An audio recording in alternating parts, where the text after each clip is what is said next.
10 तरह की कचौड़ी बनाने वाली जुगाड़ू बहू। माँ जी, सारे गोलगप्पे की तैयारी हो गई है, मसाला भी हमने तैयार कर दिया है। माँ जी, आप कब तक अकेले जाकर गोलगप्पे बेचती रहेंगी, कभी हमें भी जाने दीजिए। अरे बहू, तुम पहले से ही घर का इतना सारा काम करती हो, मैं तुम पर ज्यादा बोझ नहीं डालना चाहती। शाम को आते हुए मैं सब्जी भी ले आऊंगी। आप जब तक बैठकर चाय पी लीजिए, हम सारा सामान ठेले पर रख देते हैं। माया और राधा गोलगप्पे का सारा सामान ले जाकर ठेले पर रख देती हैं। वहीं सुषमा हर रोज की तरह अपना गोलगप्पे का ठेला लेकर निकल जाती हैं और सभी बहुएं घर के कामों में लग जाती हैं। आज क्या बनाएं, खाने में कुछ समझ में नहीं आ रहा है। कुछ चटपटा सा खाने का मन कर रहा है, तो रोज रोज वही दाल रोटी सब्जी चावल खाकर मैं तो थक गई हूँ। एक काम करते हैं, घर में मैदा रखा हुआ है, हम आलू प्याज की कचौड़ी बनाते हैं। कितना टाइम हो गया हमें कचौड़ी खाए हुए, पिछली बार दिवाली पर बनाई थी। कचौड़ी से याद आया, मेरा तो दही कचौड़ी खाने का मन हो गया। एक काम करते हैं, आलू प्याज दही और दाल की कचौड़ी बनाते हैं। आज शाम में खाने में हम लोग कचौड़ी ही बनाएंगे। सारी बहू जल्दी से घर का सारा काम खत्म करती हैं और वो कचौड़ी बनाने की तैयारी में लग जाती हैं। कोई प्याज छील रही थी, तो कोई आलू उबाल रहा था, तो कोई कचौड़ी के लिए मैदा गूंथ रहा था। थोड़ी देर में वो सभी बहुएं दाल प्याज आलू और दही की कचौड़ी बनाकर तैयार कर देती हैं कि तभी शाम में गोलगप्पे बेचकर उनकी सास सुषमा भी आ जाती है और अब सब गर्मा गर्म चाय की चुस्कियों के साथ कचौड़ी खा रही थी। अरे वाह बहुओं, तुमने तो आज की शाम बना दी। क्या बढ़िया कचौड़ी बनाई है तुम लोगों ने, मजा आ गया खाकर। ये प्याज की कचौड़ी तो मुझे सबसे ज्यादा अच्छी लगी। माँ जी, ये दाल वाली कचौड़ी खाकर देखिए, ये तो उससे भी बढ़िया बनी है। लगता है हमने सच में कुछ ज्यादा ही कचौड़ियां बना ली हैं इन लोगों के लिए। मैंने उठाकर रख दी, फिर भी इतनी सारी कचौड़ियां बची हैं। ऐसे तो ये खराब हो जाएंगे। एक काम करते हैं माँ जी, अभी तो आप दोबारा गोलगप्पे बेचने के लिए जाएंगी ना, तो आप इन कचौड़ियों को अपने साथ ले जाना, क्या पता कोई ग्राहक खरीद ले। वैसे लगता तो नहीं है मुझे कि कोई खरीदेगा, पर फिर भी तुम लोग रख देना। राधा बची हुई सारी कचौड़ियां अच्छे से पैक कर ठेले पर रख देती है और जब आज सुषमा हर रोज की तरह गोलगप्पे बेचने के लिए निकलती है तो कुछ ग्राहक उसके ठेले पर आते हैं और उनकी नजर, अरे वाह चाची, आज आप गोलगप्पे के साथ साथ कचौड़ी भी बेच रही हैं। मुझे तो ये आलू वाली कचौड़ी दे दीजिए। बेटा क्यों नहीं, ये लो और खाकर बताओ कैसी बनी है। वो ग्राहक जैसे उस आलू की कचौड़ी को खाती है तो उसे बहुत ज्यादा पसंद आती है। चाची, ये आलू की कचौड़ी तो काफी बढ़िया बनी है। कुछ दिन पहले हमारे घर में आलू की कचौड़ी बनी थी, लेकिन इसके सामने तो वो कुछ भी नहीं है। मुझे एक और कचौड़ी दे दीजिए।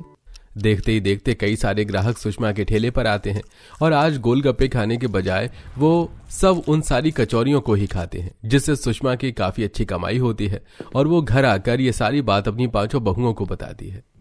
माँ जी, आप सच कह रही हैं, ये इतने सारे पैसे हमारी कचौड़ियों के हैं। मुझे नहीं पता था कि हम लोगों के साथ साथ बाहर वालों को भी हमारी कचौड़ी इतनी पसंद है। तभी तो मैंने एक चीज सोची है, जिस तरह मैं ठेले पर गोलगप्पे बेचती हूँ, ठीक उसी तरह तुम 5 भी क्यों ना कचौड़ी बनाकर बेचो। आजकल के लोगों को वैसे भी बाहर का चटर पटर खाना काफी पसंद है। तुम देखना, तुम्हारी कचौड़ी खाने के लिए लोग लंबी लाइन लगाकर खड़े होंगे। वैसे माँ जी, आप कह तो ठीक रही हैं, लेकिन इससे पहले हमें अपने पतियों से इस बारे में बात करनी होगी।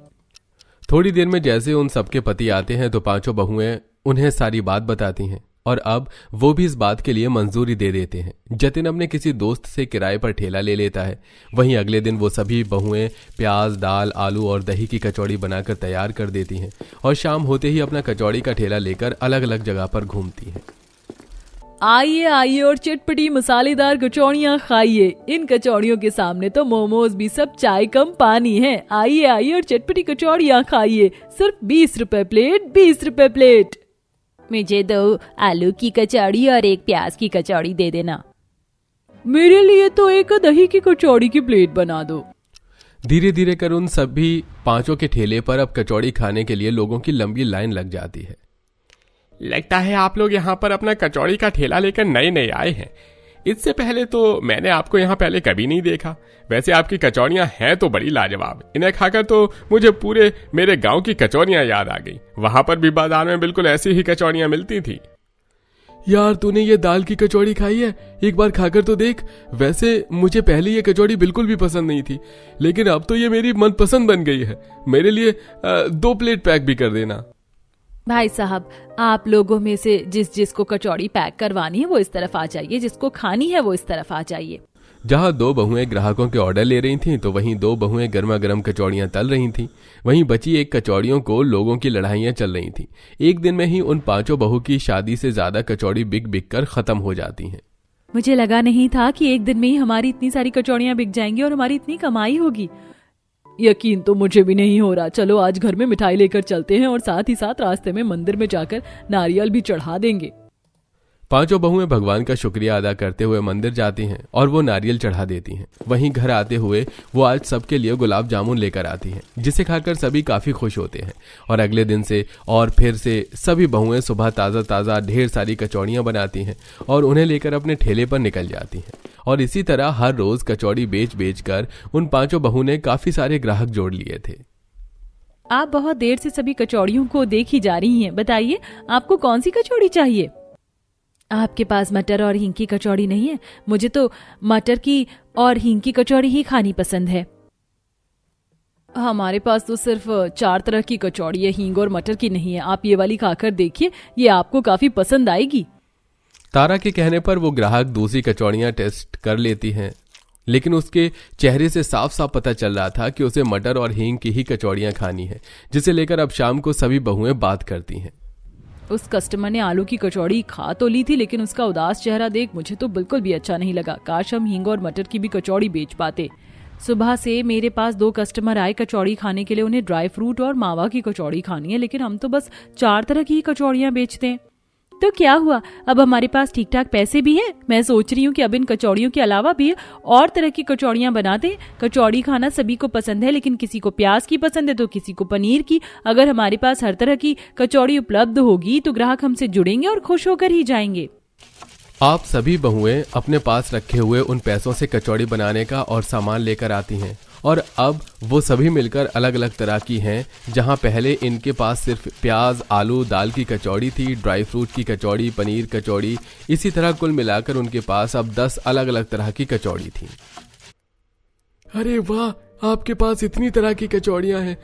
अब मैं तो कंफ्यूज हो गया हूँ कि कौन सी कचौड़ी लूं या कौन सी लूं। यार कोई सी भी ले ले, मजे में यहाँ की सारी कचौड़ियां खाई हैं, सबकी सब एक नंबर है। अब तो मैं हफ्ते में 3 से 4 बार कचौड़ी खा लेती हूँ। रोज रोज हॉस्टल का वो बोरिंग खाना खाकर जी खराब हो गया है। जब भी कुछ चटपटा खाने का मन करता है तो मैं तो उनके पास ही आकर कचौड़ी खा लेती हूँ। सस्ती की सस्ती भी और पेट भी आराम से भर जाता है। ग्राहकों के मुंह से अपने कचौरियों की इतनी तारीफ सुनकर वो सभी बहुएं काफी ज्यादा खुश थीं और अब वो और खुशी और जोश के साथ बनाती हैं। अब लोग उनके ठेले पर खड़े होते हैं। अरे भाई साहब, थोड़ा जल्दी जल्दी कचौड़ियाँ लाओ ना। आराम से कचौड़ियाँ ला रहे हो, मुझे भी अपनी कचौड़ी लेनी है। अरे भाई साहब, ले तो रहा हूँ, जरा सब्र रख लो, सबको कचौड़ियाँ मिलेंगी। सभी ग्राहकों को अपनी कचौड़ियों के लिए इस तरह लड़ता देख सभी बहुएं जल्दी जल्दी हाथ चलाकर वो सभी को उनके ऑर्डर के हिसाब से कचौड़ी देती हैं। बीतते दिनों के साथ साथ उन सभी बहू की कमाई भी काफी ज्यादा बढ़ चुकी थी, इसलिए अब वो छोटे से ठेले को छोड़ पास में ही किराए की दुकान ले लेती हैं, जिसमें वो तरह तरह की कचौड़ियां बनाकर बेचती हैं। और अब धीरे धीरे उनकी दुकान पर भारी मात्रा में कचौड़ियों के ऑर्डर भी आने लगे थे। लाला जी के यहाँ से 200 कचौड़ियों का ऑर्डर आया और शर्मा जी के यहाँ से 70 कचौड़ियों का ऑर्डर है। मेरे पास भी 80 कचौड़ियों का ऑर्डर आया है। अब इतनी जल्दी इतनी सारी कचौड़ियां कैसे बनाएंगे? फिक्र मत करो, ये परेशानी सिर्फ आज की ही है। मैंने कल से 2 हेल्पर को बुला लिया, वो हमारी कचौड़ी बनाने में मदद करेंगे। हमारी छोटी सी मेहनत में कितना कुछ बदल कर रख दिया ना। अब भगवान की कृपा से हमारे पास एक अच्छा रोजगार है। बस भगवान अपनी कृपा यूं ही बरसाए रखना। अगले दिन उन बहुओं के पास 2 हेल्पर आ जाती हैं जो उनकी कचौड़ियां बनाने में काफी मदद करती हैं और इसी तरह उनका काम बढ़ता है और वो सब हंसी खुशी रहती हैं। बहू, मैं जानती हूँ तुम अपना गरीब छोटा सा ससुराल देखकर बड़ी परेशान होगी। तुझे आदत नहीं होगी ना ऐसे छोटे घर की। नहीं माँ जी, ऐसा बिल्कुल भी नहीं है। मैंने ये शादी अपनी मर्जी से की है क्योंकि मैं दिवाकर से प्यार करती थी और मैं खुश हूँ अपने गरीब ससुराल में भी। पूजा काफी देर से दरवाजे पर खड़ी है। हमें पहले पूजा का गृह प्रवेश करवाना चाहिए, बाकी की बातें तो होती रहेंगी। आरती, गृह प्रवेश का सामान ले आओ। शादी के घर में भी मेरे गरीब ससुराल वालों ने कितने साधारण कपड़े पहने हैं। जहां पूजा अपने गरीब ससुराल वालों के कपड़े देखकर हैरान थी, तो वहीं दरवाजे पर खड़े सभी लोग बड़े ही प्यार से पूजा का गृह प्रवेश करवाते हैं और अगले दिन पूजा अपनी पहली रसोई करती है। बहू, आज तुम्हारी पहली रसोई थी इसलिए काम करवाया, वरना हमारा घर इतना बड़ा नहीं है कि दो दो बहू मिलकर काम करें। और तुम तो काफी पढ़ी लिखी हो, अगर तुम चाहो तो अपनी आगे की पढ़ाई जारी कर सकती हो या कोई नौकरी भी कर सकती हो। हाँ पूजा, माँ जी बिल्कुल सही कह रही हैं। घर की चिंता तुम मत करो, मैं सब संभाल लूंगी। अपनी सास और जेठानी की बातें सुनकर पूजा को बहुत अच्छा लगता है। कुछ देर बाद सभी अपने अपने काम पर चले जाते हैं और दोपहर में गोलू घर आता है और पायल से कहता है, माँ आज मेरे दोस्त का जन्मदिन है, हम सारे दोस्त उसके घर जा रहे हैं, सब नए कपड़े पहनकर आएंगे, तुम भी मुझे नए कपड़े पहना दो। हाँ बेटा, अभी निकाल देती हूँ तुम्हारे नए कपड़े। इतना बोलकर पायल वही कपड़ा जो उसने अपने बेटे को शादी पर पहनाया था उसे पहना देती है। वही कपड़ा देखकर पूजा अपनी जेठानी से कहती है, दीदी ये तो वही कपड़े हैं जो गोलू ने कल भी पहने हुए थे जब मेरा गृह प्रवेश हो रहा था। आप गोलू को कोई दूसरे कपड़े क्यों नहीं पहना देती? भाभी, गोलू सहित वो सारे कपड़े जो हमने पहने थे अभी तक हमने 2 या 3 बार ही पहने होंगे, और अभी उन कपड़ों को हम 3 से 4 बार और पार्टियों में पहन सकते हैं। सही कह रही है आरती, जाओ बेटा तुम पार्टी में जाओ। अपने गरीब ससुराल वालों को पुराने कपड़ों को भी नया कपड़ा बोलता सुन पूजा बड़ी हैरान होती है। और इसी तरह कुछ दिन बीत जाते हैं और एक दिन पूजा की दोस्त शोभा उसे अपनी शादी की सालगिरह पर बुलाती है और पूरा परिवार फिर से वही पुराने कपड़े पहन लेता है, जिसे देख पूजा अपने गरीब ससुराल वालों से कहती है, आप सबने फिर से वही पुराने कपड़े पहन लिए? ये कपड़े तो आपने पहले भी 2 बार पहन रखे हैं। तो क्या हुआ पूजा, एक कपड़े को 2 से 3 बार पहन लेने से वो कपड़ा पुराना नहीं हो जाता। इसे तो हम अभी 2 पार्टी में और पहन कर जा सकते हैं। और बहू, हमारे पास इन कपड़ों के अलावा अभी कोई दूसरा नया कपड़ा रखा भी नहीं है, और इतने भी पुराने नहीं है ये कपड़े जितने तुझे लग रहे हैं। मम्मा, दादी, चाचू, आप सब बस बातें करते रहोगे या पार्टी के लिए भी चलोगे? पहली बार मैं किसी अमीरों की पार्टी में जाने वाला हूँ और मैं तो तैयार भी हो चुका हूँ। जल्दी से चलते हैं ना, वरना खाना खत्म हो जाएगा। एक बार फिर पूरा परिवार वही पुराने कपड़े पहनकर पार्टी में जाता है, जहां पूजा की दोस्त शोभा उसके गरीब परिवार के पुराने कपड़े देख सभी मेहमानों के सामने पूजा के गरीब ससुराल का मजाक बना देती है। शोभा, थोड़ा सोच समझ कर बोलो, तुम मेरे गरीब ससुराल वालों का मजाक बना रही हो। अरे जो खुद अपना मजाक बनाने के लिए इतनी बड़ी पार्टी में पुराने कपड़े खुद पहनकर आ गए हैं, मतलब मैं उनका मजाक क्यों बनाऊंगी? एक बार अपने गरीब ससुराल वालों को देखो।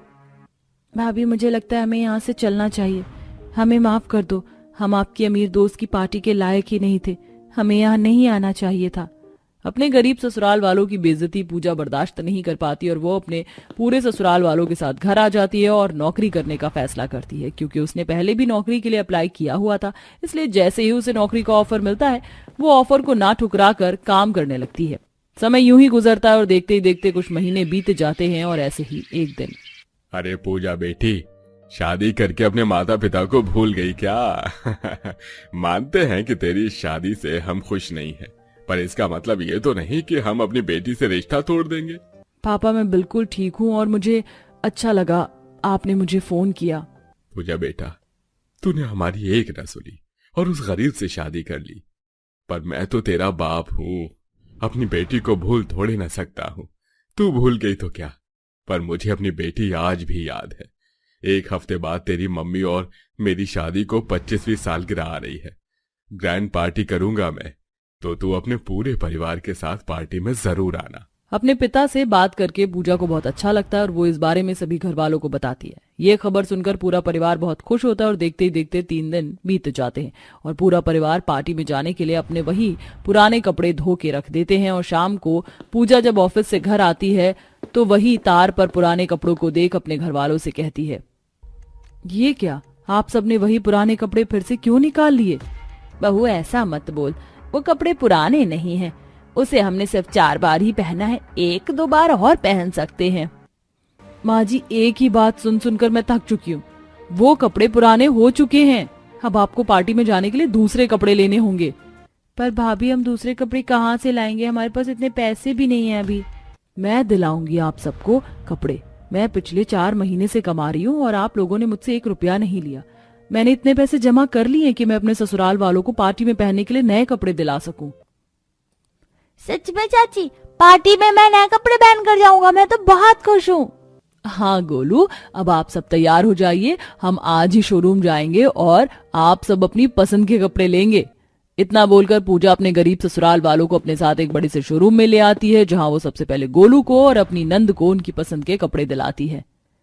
भाभी, मुझे इन कपड़ों से अच्छे डमी पर लगी वो गाउन अच्छी लग रही है, क्या आप मुझे वो गाउन दिला सकती हो? हाँ हाँ, क्यों नहीं, जो पसंद है शोरूम में तुम अपनी पसंद का वो ले लो। और बोलो गोलू, तुम्हें क्या पसंद आया बताओ।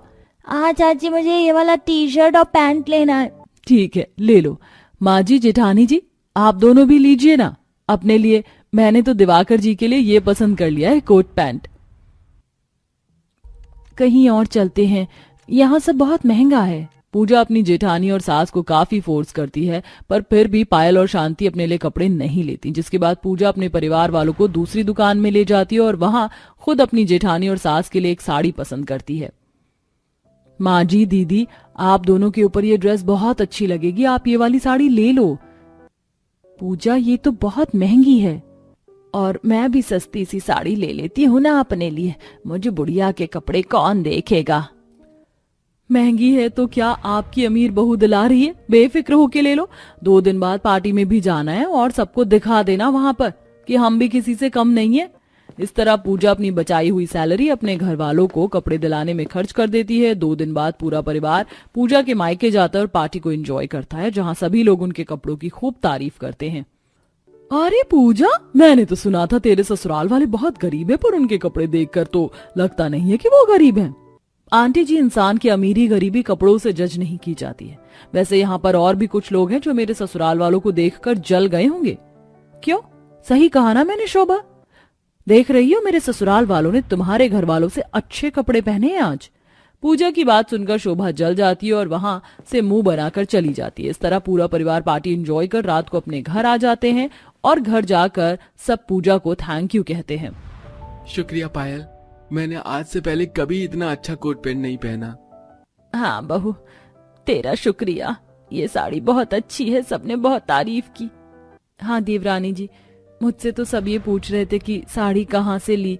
तुम्हारा बहुत शुक्रिया, आज बहुत अच्छा लगा। भाभी, आपने ये ड्रेस दिला के मेरा सपना पूरा कर दिया। थैंक यू भाभी। थैंक यू चाची। अरे बस बस बस, मुझे रोना आ जाएगा, ये तो मेरा फर्ज था। आपने मेरा मान रखा, उसके लिए भी बहुत बहुत शुक्रिया आप सबका। इस तरह सब इमोशनल होकर एक साथ एक दूसरे को गले लगा लेते हैं।